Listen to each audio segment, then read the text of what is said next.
perusahaan PT Sari Cafe Indonesia atau Starbucks Cafe Indonesia. Saya sebagai penyaji pertama, langsung saja pada slide pertama ini yang kami bahas adalah pendahuluan, dimana yang pertama profil singkat PT Sari Cafe Indonesia atau Starbucks Cafe Indonesia.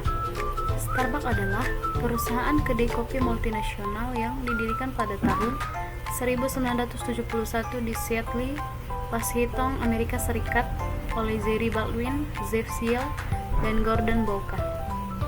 Starbucks merupakan salah satu jaringan kedai kopi terbesar di dunia yang menjual kopi, teh, makanan ringan, dan minuman berbasis espresso. Berkomitmen pada keberlanjutan melalui penerapan green marketing dan berbagai program ramah lingkungan.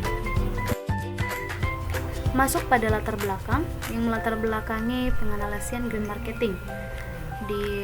Khususnya di Starbucks Cafe Indonesia ini ada 4. Yang pertama, meningkatnya isu perubahan iklim, pencemaran lingkungan, dan limbah plastik mendorong perusahaan menerapkan praktik bisnis yang lebih berkelanjutan. 2. Green marketing menjadi strategi pemasaran yang mengutamakan kepedulian terhadap lingkungan tanpa mengabaikan kebutuhan konsumen. 3. Penerapan green marketing tidak hanya meningkatkan citra perusahaan, tetapi juga menciptakan keunggulan kompetitif di tengah persaingan bisnis. Dan yang keempat, Starbucks merupakan salah satu perusahaan yang menerapkan berbagai program ramah lingkungan sebagai bagian dari strategi bisnis dan pemasarannya. Dan masuk pada fenomena bisnis yang dibahas, di mana fenomena bisnis yang dibahas ada 4. Yang pertama, meningkatnya kesadaran konsumen terhadap isu lingkungan membuat perusahaan dituntut menerapkan praktik bisnis yang berkelanjutan.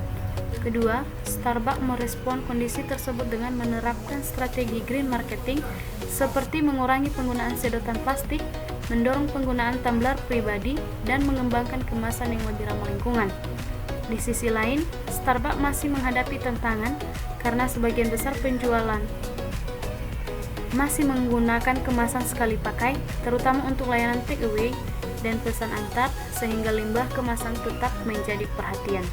Dan yang keempat, kondisi tersebut menunjukkan bahwa penerapan green marketing tidak hanya memberikan manfaat bagi citra perusahaan, tetapi juga memerlukan inovasi dan investasi yang berkelanjutan agar tujuan pelestarian lingkungan dapat tercapai.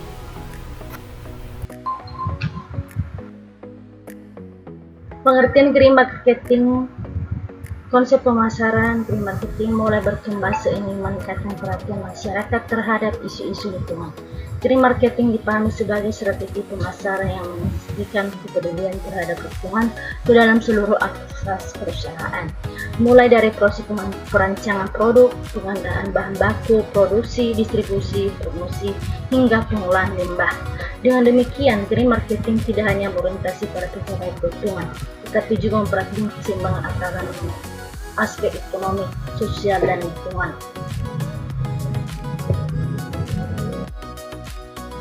Teori pendukung. Teori pendukung ini ada beberapa bagian, yaitu pertama, teori pemasaran.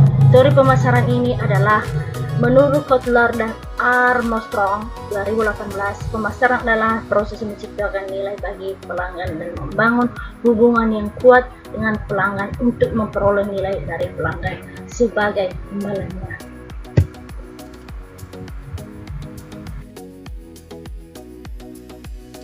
Yang kedua, teori perilaku. Konsumen mau dipengaruhi oleh kesadaran terhadap lingkungan. Konsumen yang memiliki kepedulian terhadap lingkungan cenderung memiliki produk yang ramah lingkungan meskipun harganya lebih tinggi. Yang ketiga, teori pembangunan berkelanjutan atau sustainable development. Teori ini menjelaskan bahwa kegiatan ekonomi harus memenuhi kebutuhan saat ini tanpa mengurangi kemampuan generasi mendatang dalam memenuhi kebutuhannya. Green marketing menjadi salah satu strategi untuk mewujudkan pembangunan berkelanjutan.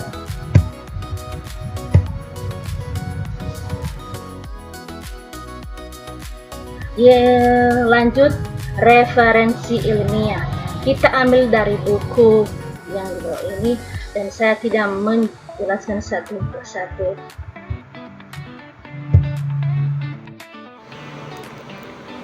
Selanjutnya, analisis kasus green marketing Starbucks Indonesia dimulai dari identifikasi masalah, strategi perusahaan, strategi pesaing, perilaku konsumen, dan analisis SWOT.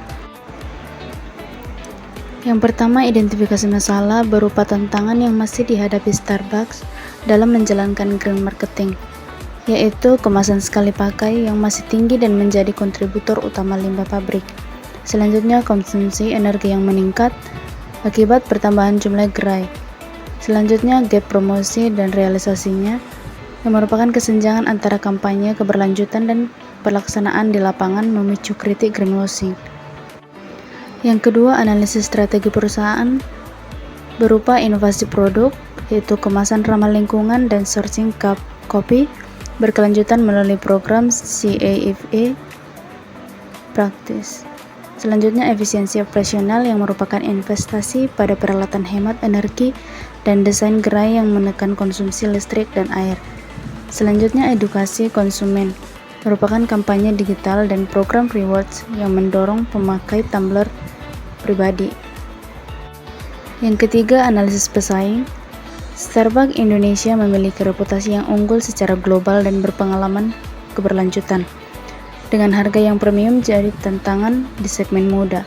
Beberapa pesaing Starbucks, yaitu yang pertama kopi kenangan dengan harga yang terjangkau, isu lingkungan belum jadi diferensiasi utama. Yang kedua, For Coffee fokus pada digitalisasi dan efisiensi rantai pasok, namun belum agresif di isu hijau.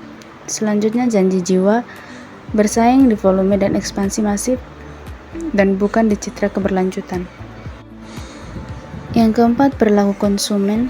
Segmen inti konsumen Starbucks Indonesia merupakan kalangan menengah ke atas dengan mempertimbangkan yang pertama citra dan pengalaman. Konsumen mengutamakan brand image dan experience dibanding harga semata. Yang kedua, attitude behavior gap. Kepedulian lingkungan tumbuh namun belum sepenuhnya berubah menjadi kebiasaan nyata. Yang ketiga, praktis dan idealis. Kemasan sekali pakai tetap dipilih karena faktor kepraktisan sehari-hari. Yang terakhir, responsif digital. Gen Z dan milenial lebih terpengaruh kampanye digital dan program rewards. Yang terakhir, analisis SWOT. Yang pertama, strike. Brand global kuat dan sourcing kopi berkelanjutan melalui. Yang terakhir, analisis SWOT. Yang pertama, strike. Brand global kuat dan sourcing kopi berkelanjutan melalui program CAFE Practice. Yang kedua, weakness, ketergantungan pada kemasan sekali pakai dan harga premium. Yang ketiga, opportunities, kesadaran lingkungan generasi muda dan dukungan regulasi dari pemerintah. Yang terakhir, threats, kompetitor lokal lebih murah dan risiko reputasi akibat greenwashing. Selanjutnya, solusi atau rekomendasi dari kelompok kami. Yang pertama, strategi pemasaran. Untuk strategi pemasaran dapat diterapkan program keberlanjutan sebagai berikut. Yang pertama, memperkuat kampanye green marketing melalui media sosial seperti aplikasi Starbucks Reward dan berbagai media digital agar masyarakat semakin memahami manfaat penggunaan produk ramah lingkungan. Yang kedua, meningkatkan program loyalitas pelanggan, misalnya memberikan penambahan diskon atau hadiah bagi pelanggan yang membawa tumbler pribadi atau menggunakan kemasan yang dapat digunakan kembali. Yang ketiga, menjalin kolaborasi dengan komunitas dan organisasi lingkungan dalam kegiatan aksi bersih lingkungan serta edukasi mengenai pengurangan sampah plastik. Kemudian yang keempat, mengembangkan promosi berbasis keberlanjutan, yaitu dengan menonjolkan nilai-nilai ramah lingkungan serta keunggulan kompetitif sehingga mampu meningkatkan citra merek sekaligus menarik konsumen yang peduli terhadap lingkungan. Dan yang terakhir, meningkatkan transparansi komunikasi mengenai pencapaian program keberlanjutan melalui laporan berskala hingga kepercayaan masyarakat terhadap perusahaan semakin meningkat. Kemudian yang kedua, inovasi atau rekomendasi perbaikan. Yang pertama, perlu mengembangkan kemasan yang 100% dapat didaur ulang. Yang kedua, menambah fasilitas pengumpulan gelas bekas dan program daur ulang di setiap gerai. Yang ketiga, mengoptimalkan penggunaan energi terbarukan seperti panel surya dan peralatan hemat energi untuk mengurangi emisi karbon. Kemudian yang keempat, memperluas penggunaan teknologi digital seperti stroke elektronik dan menu digital guna mengurangi penggunaan kertas. Yang kelima, melakukan evaluasi dan pelaporan keberlanjutan secara berkala agar seluruh program grant marketing dapat diukur efektivitasnya dan terus ditingkatkan. Selanjutnya, untuk kesimpulan, dapat menerapkan grant marketing melalui penggunaan kemasan ramah lingkungan, pengadaan kopi berkelanjutan, efisiensi energi, dan kampanye lingkungan. Namun masih perlu mengurangi penggunaan kemasan sekali pakai dan meningkatkan efektivitas program berkelanjutan. Untuk saran yang dapat diberikan, yang pertama, Starbucks perlu terus meningkatkan inovasi produk dan kemasan yang lebih ramah lingkungan. Yang kedua, perusahaan perlu memperluas edukasi kepada masyarakat mengenai pentingnya menjaga kelestarian lingkungan melalui program kampanye. Yang ketiga, penggunaan energi terbarukan dan sistem pengelolaan limbah di setiap gerai perlu terus ditingkatkan untuk mendukung target keberlanjutan perusahaan. Yang keempat, Starbucks diharapkan melakukan evaluasi secara berkala terhadap seluruh program grant marketing agar manfaatnya dapat dirasakan secara nyata oleh masyarakat dan lingkungan.